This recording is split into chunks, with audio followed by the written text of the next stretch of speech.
خب این بار چالش پیتزا حسن آقا بلا فاصله بعد از اینکه چالش غول من و شما رو تونستن توی یه رکورد استثنایی انجام بدن تو چالش پیتزا ما هم شرکت کردن. میخوام بریم شروع کنیم. حسن آقا حاضری؟ آمادم داداش. 3 2 1 ماشاءالله.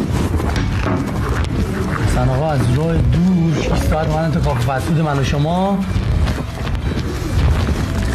واقعا لقب چالنجر بزرگ ایران برازنده شونه تو 16 ثانیه. ماشاءالله. 22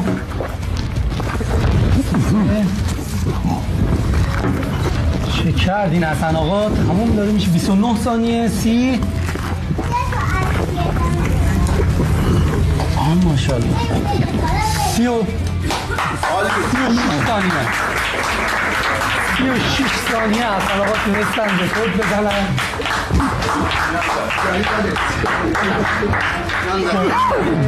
قبل از این توی چالش غول من شما شرکت کرده بودن، تونستن که پیتزا رو تو 36 ثانیه میل کنن و یه رکورد استثنایی رو خلق کنن. واقعا لقب لودر برازندتون باشه، حلالتون باشه. عالی.